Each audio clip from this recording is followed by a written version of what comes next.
Welcome to the Herb Man T podcast. I am your host, Herb Man T.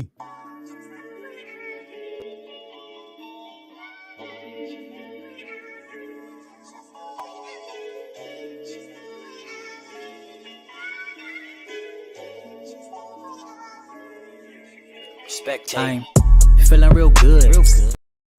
All right, all right. This is episode 31. Today I will be talking about Graves, Gallstones, male reproductive problems, specifically which herbs you could use for the male reproductive system, lupus, liver, and collagen. All right, so I'm trying something different. I am going to be pre-recording the shows now. That way I make sure I get you a better structure going on here.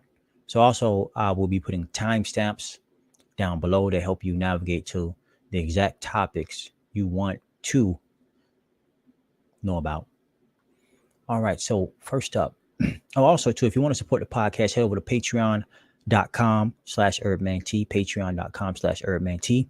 I'm also working on recording 4K for my Patreon members. Got the camera going now. I've been running into some issues with it recording about 10 to 15 minutes. So if the podcast ended up, it's shorter than usual, that would be why. And when I say shorter, just this initial recording. All right. So first up, Graves' disease, right? What is it? What is Graves? So it says here Graves' disease is an immune system disorder that results in the overproduction of thyroid hormones, also known as hyperthyroidism. So, as you know, herbs are for structure, function, and fluids. They are not for diseases, right? But you see, one of the symptoms is the immune system not functioning properly. Also, the thyroid is overactive. All right. So anytime you have an overactive thyroid, herbs you would want to use would be herbs to reduce the thyroid's function. And those would be herbs such as lemon balm and bugleweed. Now, if you're talking about reversing the problem, curing, healing a thyroid issue, you have to think systemic. You have to look at your systemic tissues. These will mainly be your blood. These will mainly be blood and lymph. All right. And when focusing on blood and lymph, you must include foods. You must change over your diet, consume fruits, berries, and melons. Those are optimal for lymphatic function, lymphatic fluidity, moving that lymph. Now, the lymphatic system is your main immune system. It is responsible for cleansing or cleaning the cells. So in this case, it will be responsible for cleansing the cells in your thyroid. All right. And herbs for the lymphatic system having herbal action known as lymphatic or alterative. And some herbs with this action would be cleaver's herb and burdock root. Now, also, you will want herbs for the kidneys to help promote kidney filtration or to help move this lymphatic waste out through your kidneys. All right. And the herbal action would be diuretics for the kidneys. Now, the cleaver's herb and burdock root also have a diuretic action that can be used to promote kidney function. Now, of course, it's a lot more involved than that, but those are some things you will want to focus on. Now, going back to the hyperthyroidism or thyroid issues, what also could be the problem is your pituitary gland not functioning properly, because the pituitary gland influences the thyroid. So instead of just working on the thyroid alone, you also want to bring balance or focus on making sure your pituitary gland works properly. And a great herb for that would be chase tree berry, also known as vitex berries. Now, again, it is a systemic problem because you're talking about the immune system or your lymphatic system, which is the main immune system.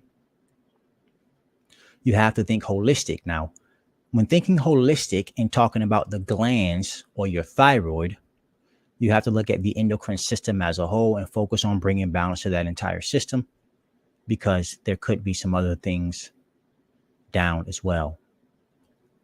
Gallstones. All right. So what are gallstones? Gallstones are hardened deposits of digestive fluid that can form in your gallbladder. So think of them as small fat deposits, right? And the reason they are there is because of a malfunction. Either the liver, the gallbladder, maybe something's going on in the small intestines that's not functioning well or properly. Now, when talking about fats, when talking about bile, the liver produces bile, then secretes it or moves it over into the gallbladder. The gallbladder then secretes it into the pancreatic duct, and then that goes into your small intestines. What's happening in your small intestines is that you have lymphatic vessels or lymphatic capillaries called lacteals that absorbs these fats. Now, clearly there is a fat problem going on or a lipid issue going on, and the lymphatic system is responsible for those fats.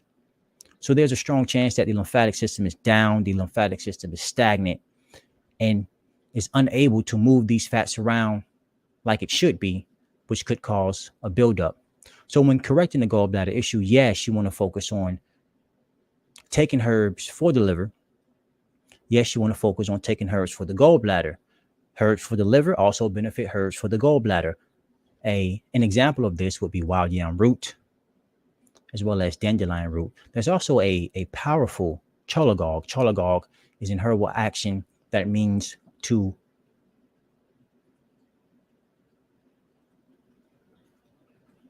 stimulate the flow of bile.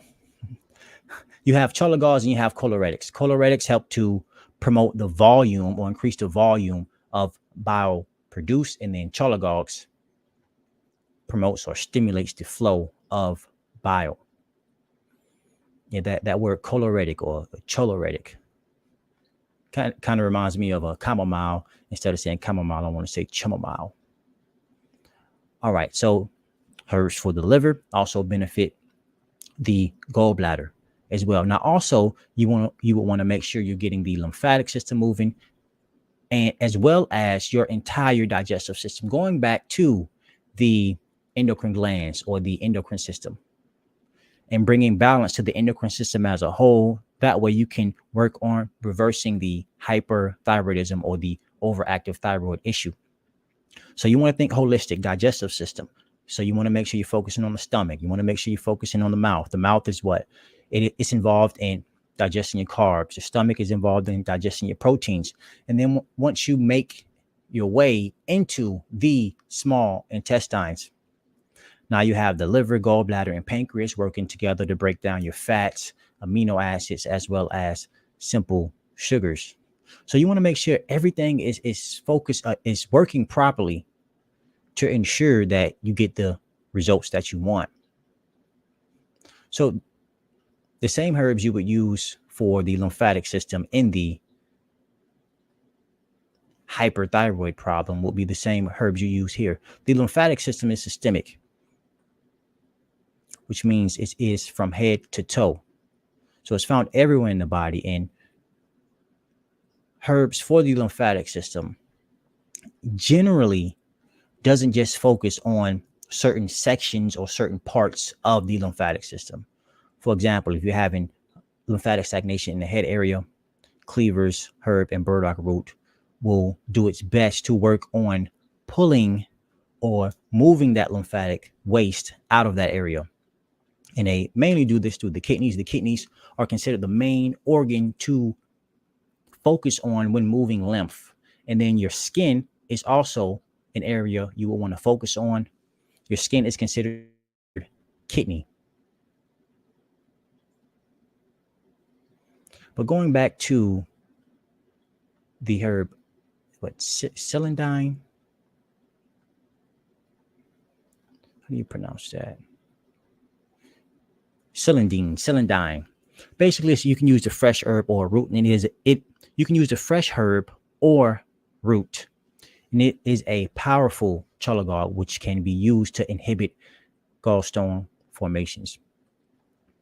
As a general rule, anything that says powerful in front of it, when you are reading the material medical on it, you definitely want to make sure you consult with your healthcare provider or an herbalist, or work one-on-one with someone who has a plethora of knowledge on that herb.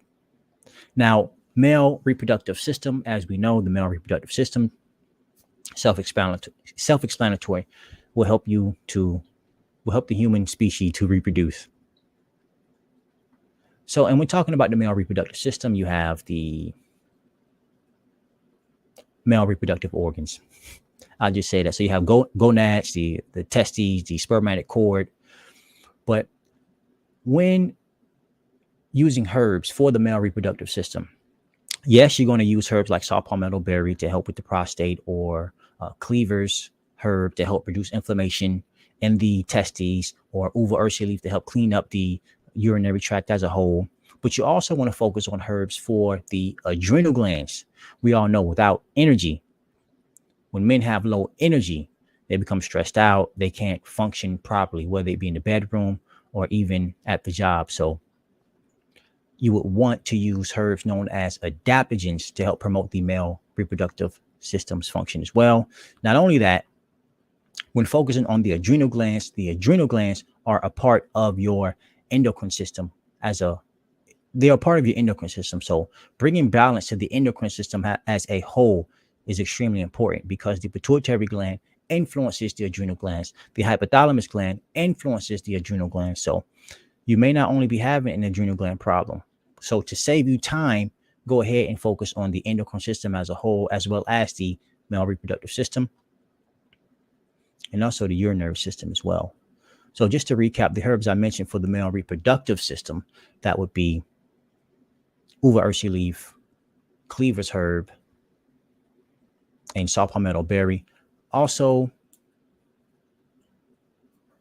you have ashwagandha root that can help to increase sperm count. It's also an adaptogen. And then when dealing with herbs, especially for the first time, research the contraindications of herbs. I'm saying this because another great herb for the adrenal glands is licorice root. But if you have high blood pressure, licorice root will be contraindicative, or something you would not want to use, because it can raise your blood pressure even further. But licorice root is considered an adrenal gland tonic. Also, schisandra berry could help support adrenal gland function as well. All right, lupus. I'm hoping my camera don't cut off over there. It might. I'll just restart it. So if you see me get up, that's what I'm doing. All right, so lupus. It's basically, they say lupus is a disease that occurs when your body's immune system attacks your own tissues and organs.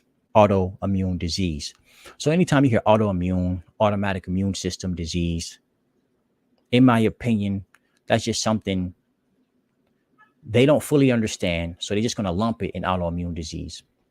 If I'm not mistaken, AIDS is considered autoimmune disease, Crohn's autoimmune disease. So the immune system attacking itself, right? To me, that doesn't make any sense. Why would your body be designed in a way so that if something goes wrong, it begins to hurt itself? It just doesn't make much sense. But when you're talking about something being systemic, something that can cause symptoms all throughout your body, you have blood that is systemic, you have lymph that is systemic, and you also have nerves that is systemic. One of the main organs to focus on when getting rid of any systemic problem will be your kidneys. Why? Because the kidneys deal with the filtration of your lymphatic waste. So going back to that cleaver's herb and burdock root, they are great for the kidneys, promoting kidney function. You also have parsley leaf. You have stinging nettle leaf, root and or seed. You have foti, cordyceps mushrooms, and many more. So diuretics, herbs that have a diuretic action. They could also have a kidney toning or kidney strengthening action as well. You could also observe herbs such as dog grass, also known as couch grass, to help break up any type of kidney stones. Also hydrangea root to help break up any type of kidney stones. And no matter what issue you are having, kidneys will always be a focus, as well as your adrenal glands. The adrenal glands influences your kidneys and vice versa. So always you want to focus on your kidneys. Why? To help get that lymphatic system up and running and moving the waste out. Because in your body, you have cells, spaces, and two fluids, blood and lymph. Now, the blood feeds the cells, the lymph cleanses the cells all throughout your body, right? So you want to cleanse or move this waste out away from these cells and out through the kidneys. And some do go out through the skin as well as the colon. But just remember, kidneys, kidneys, kidneys. And one of the main ways to cause a kidney malfunction is excess protein. So recap, lupus is systemic. Anything that is systemic, you want to make sure you are moving lymph. Herbs for the kidneys can help to do that. Also, herbs that can focus on specifically moving lymph or deals with the lymphatic fluid. You have some strong herbs. Again, consult with an herbalist, work one-on-one with someone who knows about these herbs. You have bloodroot and poke root, and then you have red clover blossoms as well. So, but just think alternative action, ALTERATIVE, alternative actions. All right, so herbs for the liver. That camera is still rolling. Ah, man, it's about to. All right, you know what? I'll go ahead and end it here, and I will pick up on a. Hold on, I got to end the camera on 4K. Boom, recording interrupted. Man, see, I got 2 minutes left over there. I'm bummed out. All right, so I'll just finish over here. Herbs for the liver.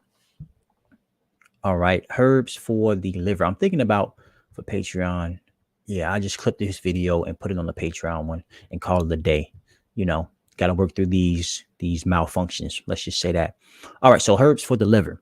The herbs I mentioned for gallstones, whether it be wild yam root or dandelion root, will also work well for the liver. You also have cholagogues, or herbs that have a cholagogue action. So the burdock root, dandelion root, Oregon grape root can be used to strengthen the liver as well as promote the liver's function. Milk thistle can be used to regenerate liver tissue. Watercress can be used to feed the liver, or is considered liver food. But when focusing on the liver, you also want to make sure you're bringing balance to the digestive system as a whole. And why not focus on the adrenal glands while you're at it? The adrenal glands are responsible for your fight or flight response.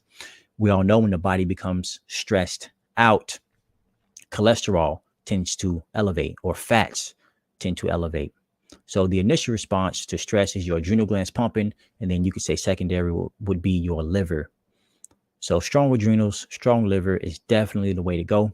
Going back to the liver, bring balance to the digestive system as a whole. The liver secretes bile. Bile emulsifies your fats.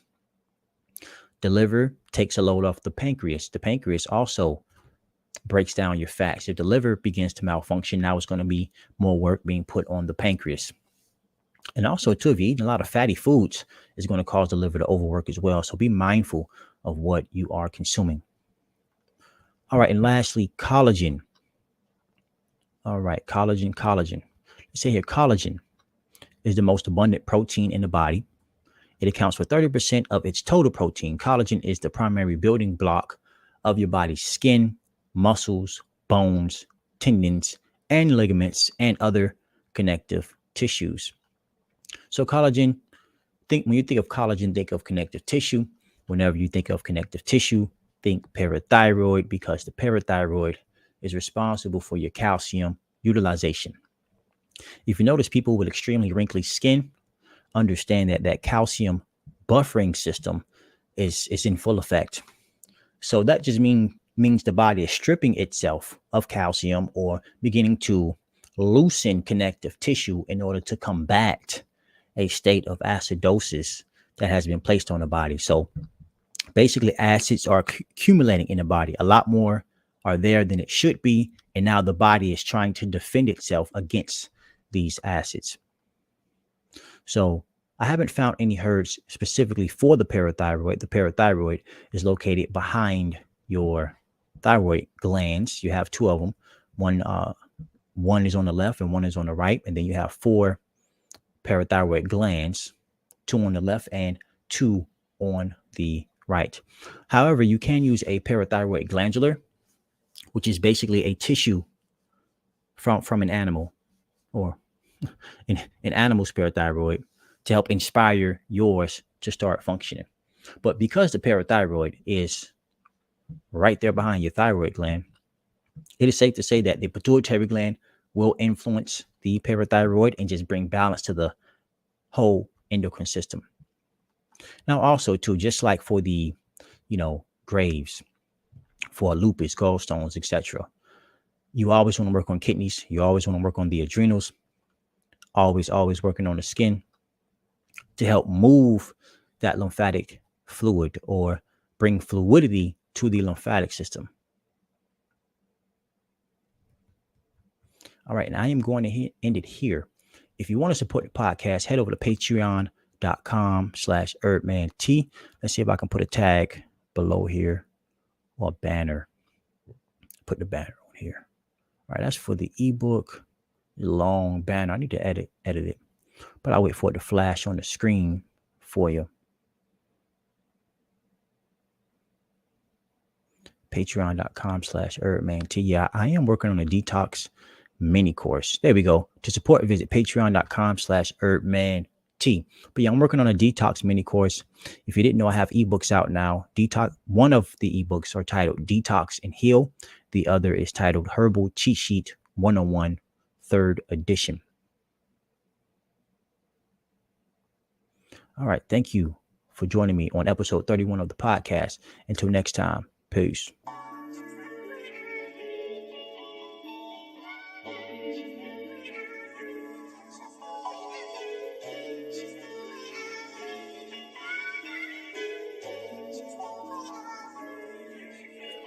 I'm feeling real good. Feeling like I never knock on wood. Studying my health, I think you should. Be a better you every day, keep it true. I'm feeling real good. Feeling like I never knock on wood. Studying my health, I think you should.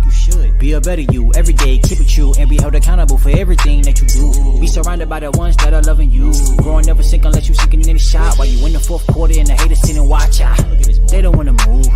They wanna sit and talk, never do. Don't you worry about them, strive to improve. And when they gunning for your queen, kinda move. They don't wanna move. They wanna sit and talk, never do. Don't you worry about them, strive to improve. And when they gunning for your queen, kinda move. I'm feeling real good. Feeling like I never knock on wood. Studying my health, I think you should. Be a better you every day, keep it true. I'm feeling real good. Feeling like I never knock on wood. Studying my health, I think you should. Be a better you every day, keep it true. I'm feeling real good. Feeling so good.